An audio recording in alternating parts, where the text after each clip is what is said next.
Hi everybody, Mark Coggan here for the Photographer Academy and welcome to a Photoshop Live session. Today we're looking at the basics of how to organize your files post the shoot. I just want you to see the kind of the workflow that I do as far as the day-to-day kind of post shoot and actually all the flow that goes with it. If you're unfamiliar with myself or the Photographer Academy, we're an online training company for photographers based on streaming video. We're in our 13th year now with over 3,000 films available to watch 24/7 I should say, and basically you just pay a simple membership fee of around £59 a year, which gives you access kind of going straight into the site.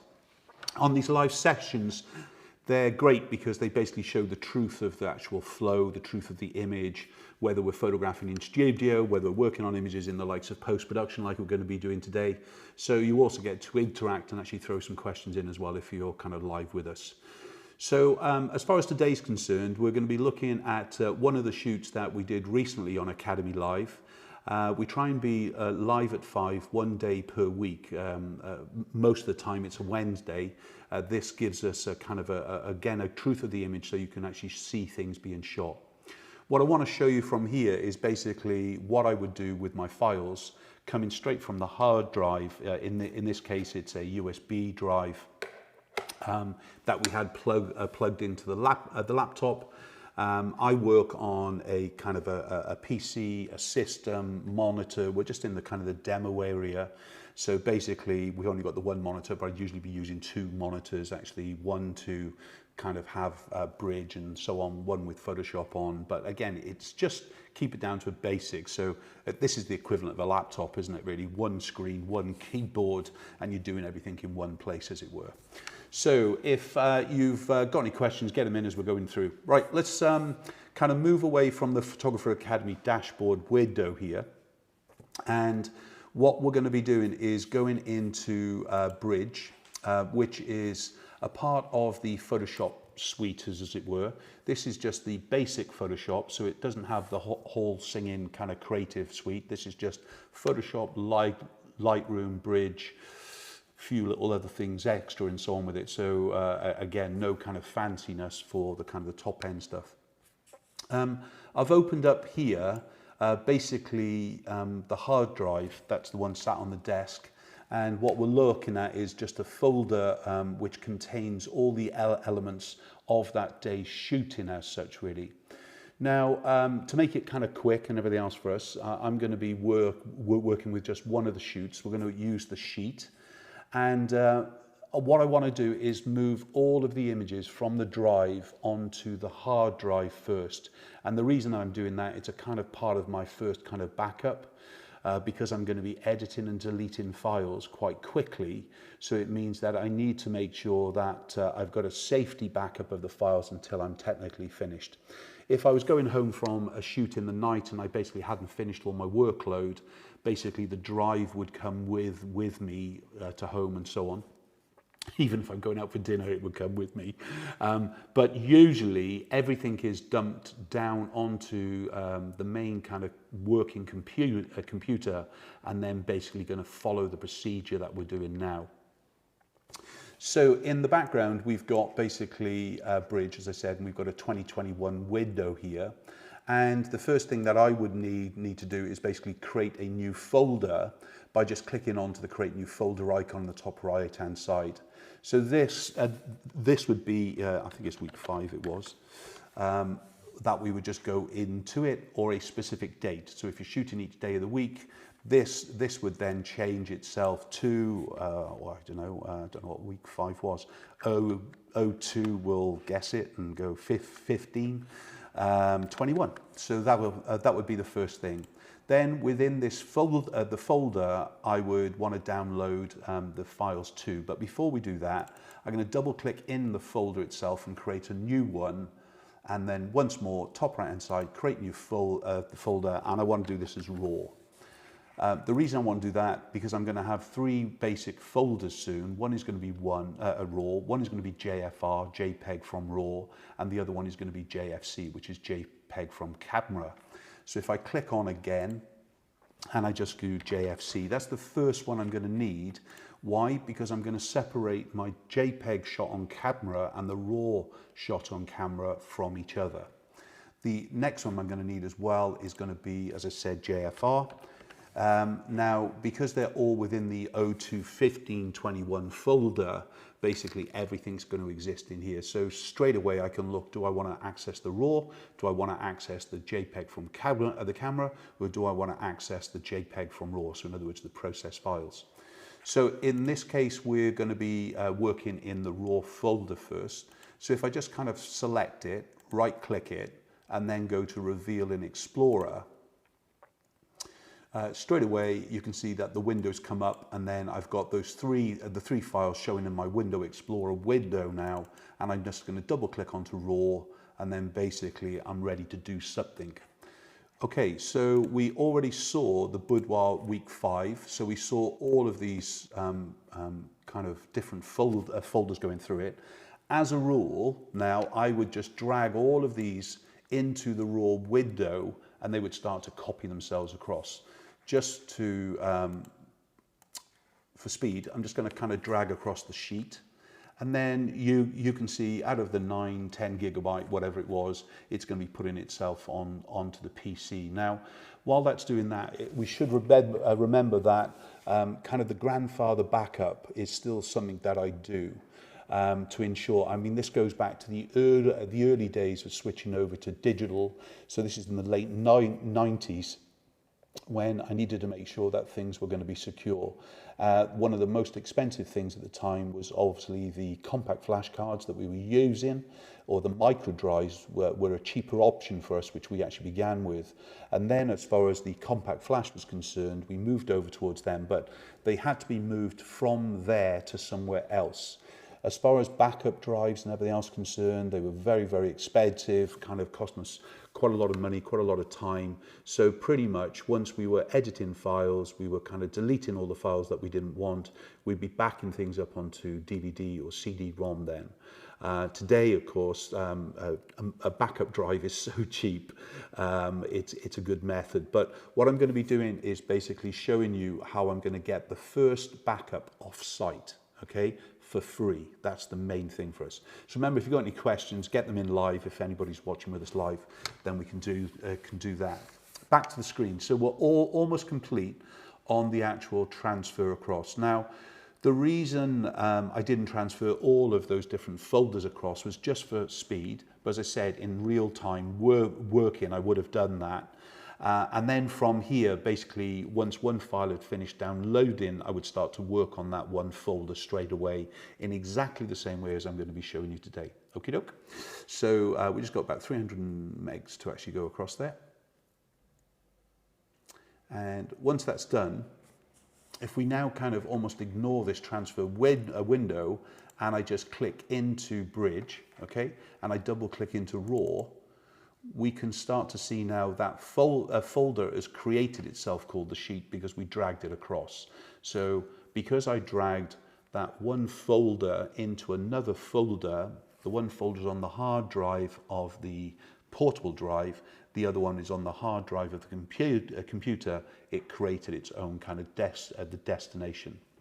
So that should be done. It has done. So now I want to do is basically, we're going to be moving some JPEG files into this JPEG from RAW, from camera folder. Okay. So let's click onto RAW, click into the sheet. And now you can see there's other folders in here. And these are the folders that Capture One creates. So if you remember, as I shoot when we're demonstrating, I'm shooting tethered from camera using a Tether Tools cable directly into a laptop, but the laptop in fact is not saving it to the laptop, it's saving it to the portable drive. So Capture One creates its own multiple folders as it goes through. We're not interested in those. What we are looking at, there's even Brandon's back here as a test, okay?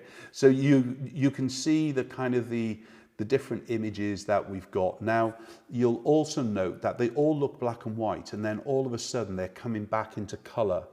And the reason they're coming back into color is that basically Bridge ignores that you set on camera the setting as far as whether you're going to shoot in black and white. Now, as you know, if you kind of watch me shoot live all the time, if I'm going to be shooting a black and white series, I turn the camera into what is the black and white mode. Okay, so you can kind of see them all here. There's 200 and odd images, so kind of quite a lot. This is one of the ones that we were shooting with as far as the kind of using the plastic acetate in front to diffuse the light and so on. So you can see when they're both in color, it means that the camera was set into color mode.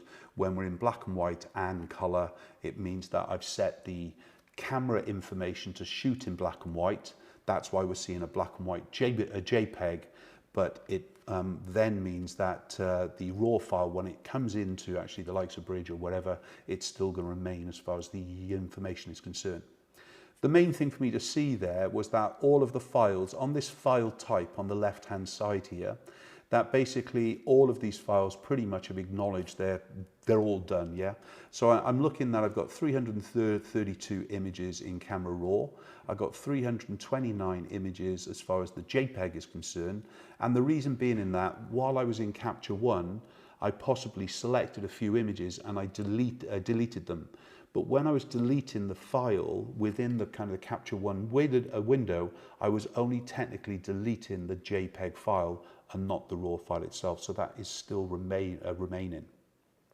If I hadn't deleted anything on camera, of course, what we would have is an equal number of JPEG files and an equal number of raw files as well. Okay, all I'm interested in, as I said, is the JPEG file, okay?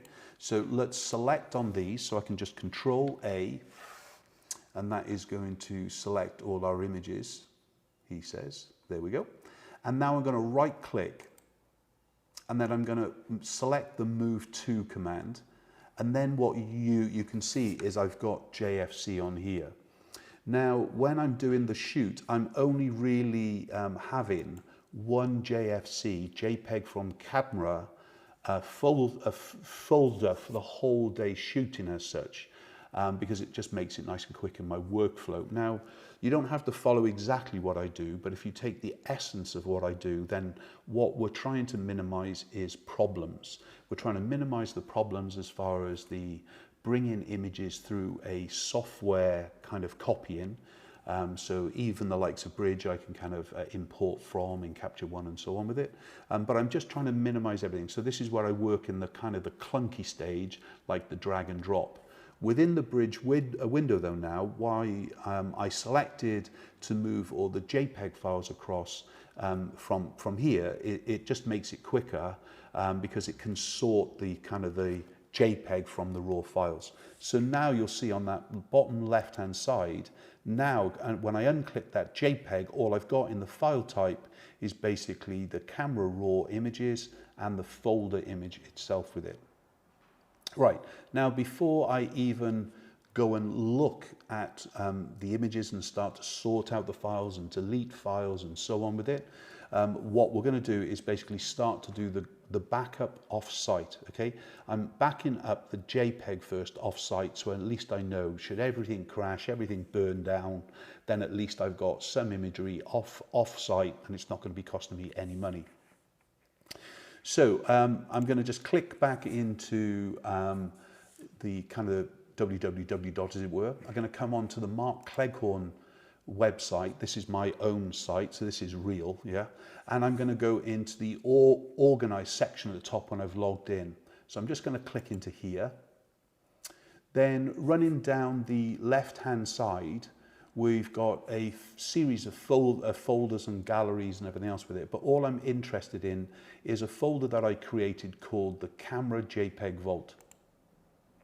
Once I click into that, I've got options to choose where I want to actually go. In this case, I want to go into Portrait. And then I want to click into 2021. So in this case, what I now want to do is basically create a new folder within here. Now, within SmugMug, basically I can do this automatically by just selecting a folder to upload into this gallery. But let's step by step, if you just kind of go through it. So I'm just going to create a gallery. And in this case, it would be 0215. I usually give it what it is. So in this case, we're going to go with the sheet. And I always follow it by JFC, just in case that same folder is going to be in the client's folder as such with exactly the same name. By just adding that JFC on the end, I know it's basically going to be not causing a URL problem for me. Now, as far as this gallery is concerned, it's basically a private gallery. Nobody can get to this gallery unless we basically are logged into the actual site itself and things really. So I can quickly just go and create. If I hadn't got the kind of the private settings in here, I could go through it and basically set up for photo protection and so on. Anyway, I'm just going to click create. And now it's waiting for me to upload images. So I just click on the upload, and then I just go and find that window. So in other words, remember what we created in here. We've now got that JFC. So if I just select on the JFC folder itself, and I go in and collect all of these images together, I can now start to actually drag them, and they're now going off-site. Now, obviously, it depends on the file size. You can see some of them are 1.82 megabyte, 1.3 megabyte, you know, less than a meg, whatever it is. But I shoot a JPEG full, a RAW full size, and I shoot a JPEG medium full size as such, really. So it just gives me basically an option there, but it's a full size with a slightly lower kind of save quality, but one that I've tested over the years and one that I kind of just maximize on no matter what. So I can leave that alone now. It's nothing to do with what I'm doing. This is off-site, so it's basically uploading. Depends on the internet speed, how long it's going to take to actually upload those 329 the JPEG files. Realistically, though, what we're looking at now is all the raw files from a part of this shoot that we did called the sheet and things, really. All right, so at this point, I want to select my best images. At the top here, we've got options in Bridge, very, very similar to Lightroom, where we can actually sort by file name, the date created, manually. It's really down to you. So I usually actually do it by file name. As is, you can see it hasn't changed the order from the last time it was done anyway. So basically, these are all the files. And really, all I want to do now is select my best of the best images. And it really depends on how you want to work this. Now, if you're a boudoir photographer or a photographer that deals specifically with a lot of kind of images getting to the best image, really what you want to be doing is basically working backwards. So in other words, if you know that you're shooting the best photographs towards the end of each of the setups, you may as well work in reverse. So in other words, you might turn these upside down. So in other words, instead of basically having the first image that you shot of the day here, then I just kind of quickly flick this upside down, and then this will basically, he says, there you go, this will turn these upside down. So now I've got the last of the first is the ones to look at, and I find this a much quicker way for us to be working with photographs than basically working from the kind of the building up to the great shot. So again, even though you'll probably, if you do 5 setups in a shoot, you're actually looking at setup 5 and you're looking at the last image of setup 5, but that's much quicker for us to select them. So it's a much quicker way for me to actually make that selection. So from here then, I tend to actually work in full screen mode. So I would just press my space bar, which would make that image come full size on screen. So it's nice and easy for me to view. And then I'll use the numeric keypad itself to add what basically is a 3-star. Now, why do I use the 3-star? Well, I just find it very quick between my finger and thumb on my left hand to my right hand, sorry, to be able to move between the images. So either if I make a mistake and I don't want to make it a selection, I can just choose the 0 again, which 0 stars them. We all work in a different way, yeah? So my left hand and that finger is using to go right to the next image, or my kind of that finger, the middle one, is kind of taken and back and things really. So I'm going, do I want this image? I like it, press this 3 star. Go to the next image, do I like this image? Yes, I do. Go to the next image. So remember, I'm pressing the 3 star here to add it to it. Bridge typically is going slow. Here you go.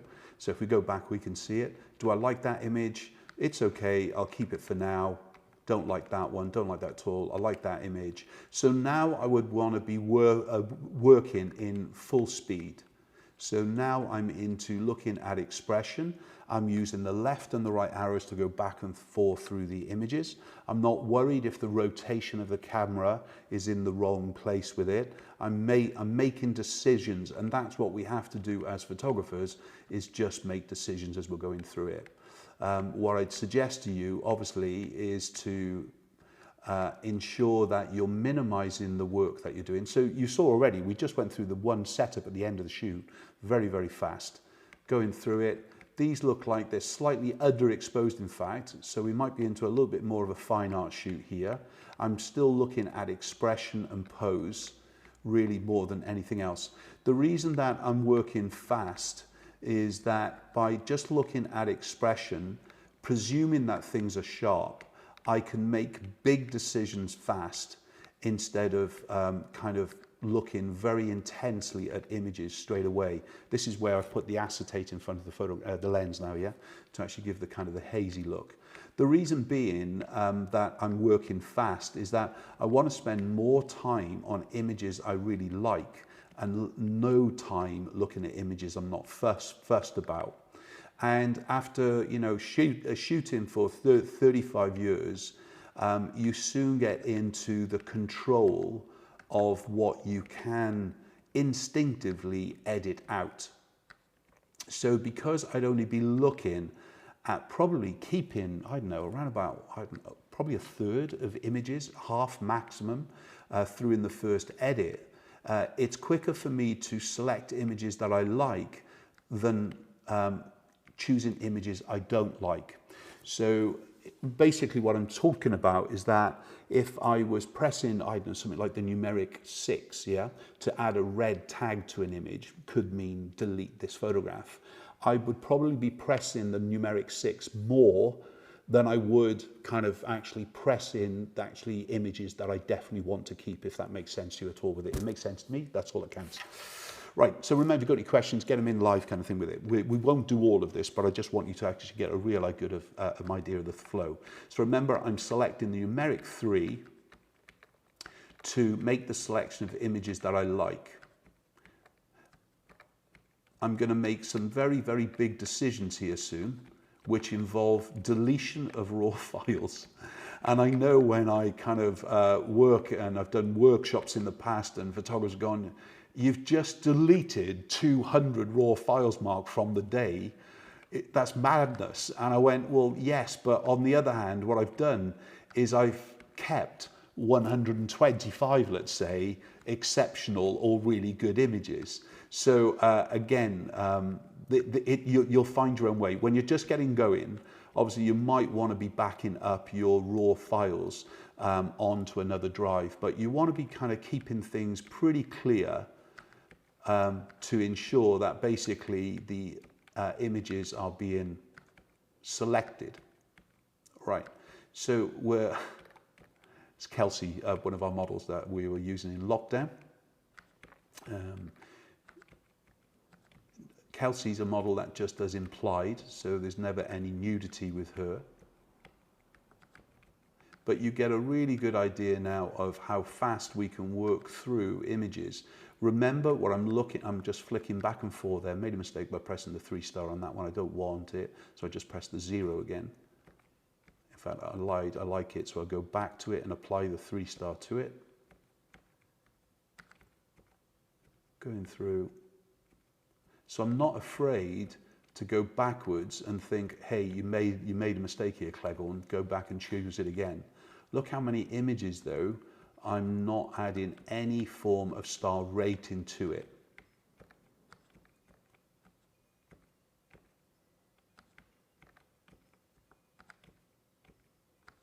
So there are some images where I think I haven't done her figure perhaps the best image, but I've selected them because of expression.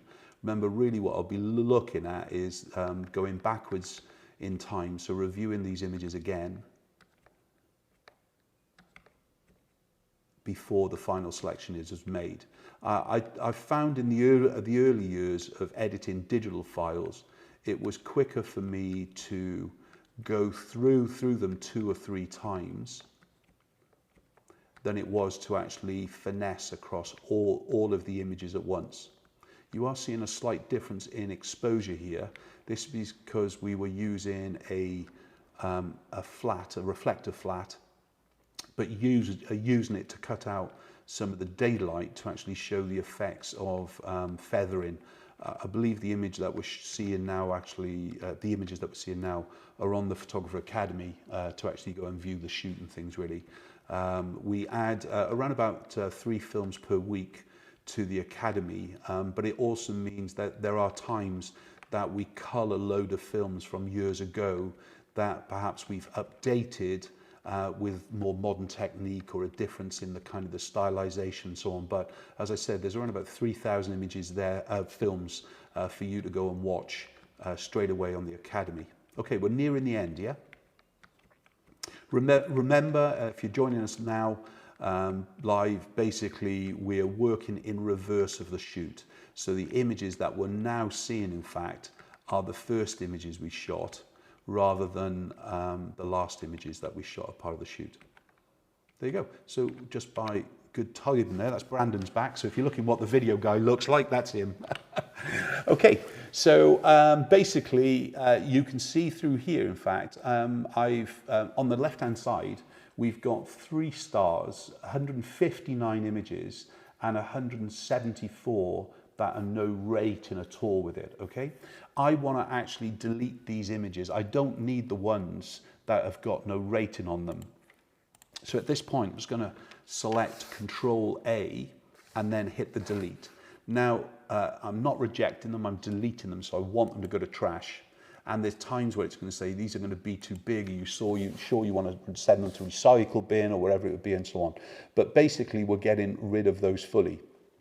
Just while Bridge is deleting those, it's really fast as you can see, let's jump back away to the URL and see that, again, we're in the demo area here.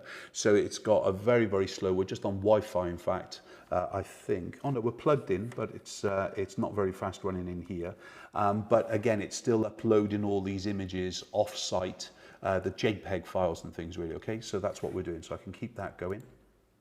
Right. Back into Bridge, and now what we had is those kind of just the raw files as such really. So we've got all these images. Now, as I said to you, all we did was the first pass. We've still got 159 images. There's no way I need that many images. If it was a real shoot, I'd probably actually edit to just about 48 photographs to show the client as a rule. I think that's a good enough number for them to see, as well as a good enough number for them to actually have into an album and so on. Different for weddings, of course, and things, but as a rule of thumb. So what I do from here now is basically Control A to select all those images, yes? Then I hit the 0. That unstars all of them now. The next thing for me to do is to go through them now just a little bit slower and choosing the images that I really like. Now, as I mentioned to you, we're actually looking at these images in reverse. If you want to actually swap them back and look at them from the other way around, I've got no problem with that. So in other words, as you shot them, all I've got to do is just click onto the little descending order arrow, so it points upwards now, and basically the first images that are at the top here, he says, waiting for Bridge. Remember, we're just working on a basic PC here, yeah? So there's no fanciness, no huge RAM or anything else.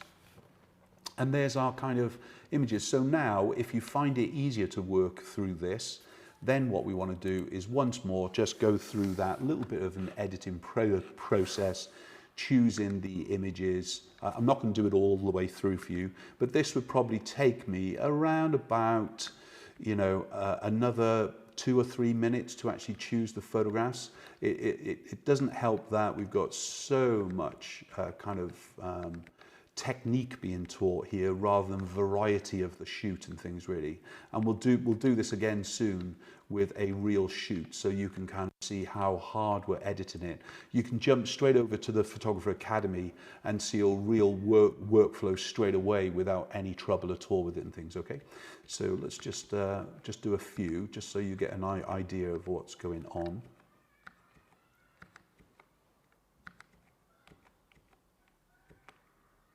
If you can hear all the kids screaming, I'm not sure if you can, but it's the local school about 400 yards away from us. It's obviously playtime for them. So it's always great to actually hear so much noise going on. Brilliant. Okay, so we're going through, we're choosing some really nice images, but again, if this was a real client, there's just not enough variety. You know, this is a kind of real model shoot. Obviously, we're shooting for TPA. So we're trying to actually show technique. We're giving you ideas on animation of posing. We're showing you the difference in the changing of the lighting position, showing you the difference in the expression, how to actually work with real clients, in this case, working with a model. Kelsey is more of an extras model and a hair model than a photographic model. But she's absolutely so dependable for us. When we were in lockdown, we had to actually choose a model to work with all the time, and she agreed to work fully with our protocol, so we could actually continue to be a media company during the full lockdown. Okay, so I won't do through them all, but in fact, where we're at, we're pretty much about halfway, if not, in fact, you know what, let's finish it. We're not far away, Clegorn. Just get on with it. I'm sorry if you're having to put up. I'd really much prefer you to see a lot more variety of a shoot, and I would suggest that that's actually the next film that we do, is we go backwards and we choose a real session with all the variety, so we can really kind of show you how to select images ready to actually show a client for a viewing. I will cheat, and if there's kind of too much Photoshop work to do and I've got similar images, then I'll get rid of them. If I'm unsure, instead of add in a 3-star or 1-star, whatever it be, I'll just choose a color tag. So if I really liked an image from a few ago where it had the wire going across, I quite like that image, yeah, but it's not really one I want to work on unless I've got the time for. I'll just hit say the numeric 9, which gives up the blue tag, or 8, which is green, 7, which is yellow, or 6, which is red. And either way, it basically reminds me I don't want to throw away this image, or just add another tag, star tag to it and things really. So we're getting close to the end.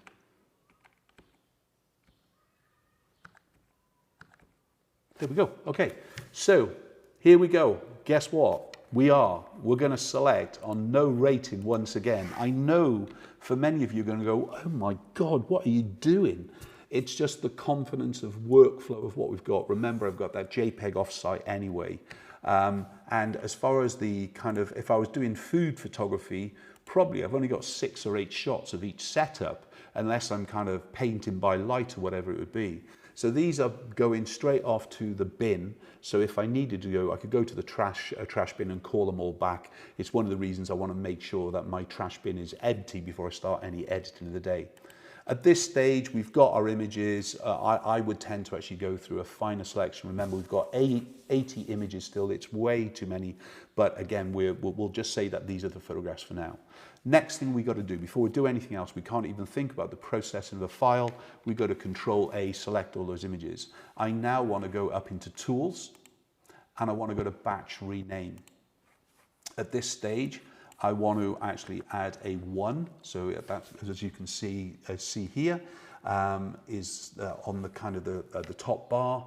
If you have less than 3 digits. So in other words, if you're only ever going to be showing a client 48, 60, up to 99 images, we may as well actually change this into 2 digits. So I tend to work with two digits the majority of the time. Then what I'm going to do is click on the plus sign. You just saw a minute ago that there was another kind of line here. I just pressed the minus to get rid of it so I could show you what to do. Then clicking on the plus, and it's this point I want text. And at this stage, I usually do an underscore, and then I will basically give it the kind of the client's name. So KR for the client's initials would be a normal. Then I would be doing an underscore again, and in this case, we would actually do the date. So it would be 021521. So that has an absolutely independent code compared to anything else with it. Once I've done that, I can press rename. So with that done, basically, I'm ready for the next stage of file management, and the main part here now is copyright. So I want to go up into Tools, and I want to go into replace my metadata. At this point, clicking on that opens up the window, and I'm just going to select on Mark Cleghorn. That will then go in and add all of the details, our address, our telephone number, copyright information, and so on down in the at the right-hand side, as you can see here. And then all I need to do is go and give it a headline. So it is the sheet with Kelsey. And then the description would be boudoir fantasy shoot with Kelsey. And then the keywords is important for searching: boudoir, studio, sheet, Kelsey, flower wall, flower. We also had check floor, Old Master, and basically we also had fine art within the mix. Now I would usually have gone in and basically selected a series of images and to apply the different kind of descriptions, okay, across them all. I would have added the description across them all. Then to actually do the keywording with it, I would have basically, well, you know, I only want the check floor on these images. So as far as this series of images here with the check floor is concerned, I don't need the likes of the Old Master. So I'm back onto the right hand side. So now I'm into kind of recovery. So I don't need floor. Sorry, I do need flower, but I don't need floor. So let's get rid of flower. I don't need the Old Master. And I definitely don't think these are fine art, kind of these checkered images. If you're unfamiliar with Bridge, remember quick favorites down the left-hand side.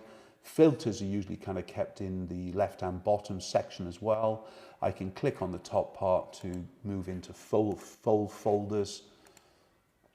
Yeah, so I can kind of jump between them straight away. Right-hand side, I've got the preview.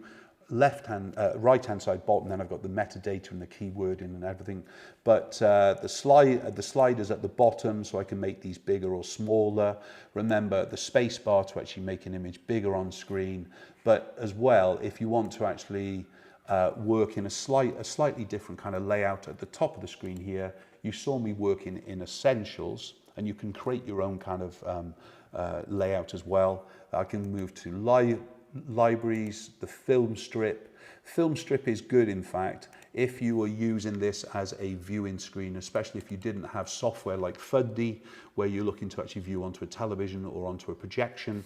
You can basically kind of actually get them onto full screen, or then you could actually just change the actual height of the image during the window here to actually change its size on the television and so on. So different ways to be doing things. Then you've got obviously things like output, metadata selection, lots of different kind of looks, but I tend to work in the Essentials element. So I hope you've enjoyed that kind of the workflow. So if you've got any questions live, I'm not sure if there is any, Brandon there. So we're working on the same kind of flow. Just while this is going on, let's just recap where we were. Remember what we did. We wanted to take files from what was going to be a portable drive. We wanted to actually bring them onto the main structure of the drive itself, in other words, the PC drive. We copied them across, so we've always got all the files on the portable drive until we've finished with those images. We are backing up the JPEG from camera directly to SmugMug into my vault, yeah. Obviously the client files will eventually be uploaded here as well. Even if I don't do any viewings online, they're still going to be actually in a place for security. Brandon, I'm yours. Questions? We've got quite a few questions, so I'll just go one by one. Quite a few questions, so he's going to go one by one. Yeah, go. So, first one is, would naming your files by year, month, date format give you any benefits in sorting? Yeah, sure. I mean, the main thing is I like to make sure that the file name includes the actual day, month, year, as it were. At least by doing that, you have a quick access, especially if you're a very, very busy photographer. You know, as a portrait studio, when we were shooting in excess of 1,000 sessions a year, you can imagine how many negatives, never mind how many digital files. So our negative storage was based on, it sounds terrible now, but we used to have a Bible, and we used to actually have to enter the negative sheets with a client code into each one, and that did work fully on date first. I think you'll find that it's whatever you want to do. So as far as for me to be able to find images, actually the quickest way for me is first of all find the year, then find the month, yes? So as a busy photographer, we would have year, month, and I would work on 01, 02, and so on instead of January, February, just for the alphabetical element. And then within February, we would then see basically the 02, 15, 21, so that would be the 15th of February, 21 and things. Within there, then we would see that client's name with a date, and that would be able to find it. So the structure depends on what you're kind of working with. I try and get as much off my system as possible, but pretty much on the backup drives, we'll have things that are in date order anyway. So the quickest answer for you, Brandon, was yes. Okay. But it's not the way I work. I just had another question coming through. Can you repeat the question after? Yeah, sure. Yeah. So, why wouldn't you back up? Because you said you use Capture One, so why wouldn't you back up straight from Capture One? Maybe during the shoot or straight after, kind of thing? Sure. So the question was, why wouldn't I back up straight from Capture One? My workflow doesn't include Capture One. So as a commercial photographer, I shoot into Capture One, but in fact, just through experience of Bridge and Camera Raw, all of my process is done through that. Some of my best friends keep nagging me about, Mark, just learn Capture One. And I go, yeah, I'll get around to it. We're all the same, yeah? But as far as backing up and editing and everything else, you can do all that through Capture One without any trouble. It's just getting around to learning it to be as fast, you know. Tiene estos zapatos en negro, por favor. For me saying, do you have these shoes in black, please, sounds like I know Spanish. I don't. All I do is I please my wife whenever we go to Spain by asking, do you have these shoes in black, please? It doesn't mean I know the language. Photoshop is a language, software is a language, and you basically have to find just your quickest route to actually learn and use the part of the language which is best for you. So I've got no problem using in Capture One, and you've just set me a thing to do now. I'm going to learn Capture One in 2021. There you go. Another question would be, do you need a specific graphics card to use the software? Do I need a specific graphics card to do with the software? Probably yes. I'm the wrong one to ask. I'm not a techie at all with it. It definitely does. If you look on I was going to say on the side of Adobe, as far as the software, you don't get it in packets anymore, do you? But if you look on what's best on Adobe anyway, it'll give you some idea of what it is. I'm running a normal HP off-the-shelf delivery here. I think the operating systems that we have downstairs in the main offices and things, really, I'm not even going to Radeon. Does that make sense? I've got no idea. It's beyond my technical abilities, and I don't really need to know it. I ask a man who does and things, really. So I'm not the man to ask. He's laughing at me in the background here. Brandon is. Right. Yeah, that's it, yeah. Brill. So as far as that kind of the kind of thing that we just saw, remember, you know, this is the kind of the shoot that we did at the end. I've just kind of dragged these across, yes. While that's kind of just assessing what is JPEG, what is RAW, and everything else with it. If we just kind of go back to the folders here, remember that JFC. I can just go into it now and select them and delete them. And that file is now clear of the JPEG of camera. We've already backed up and things, really, all right? And again, your machines are all going to work in so many different ways. You've just got to work to the machine's capabilities.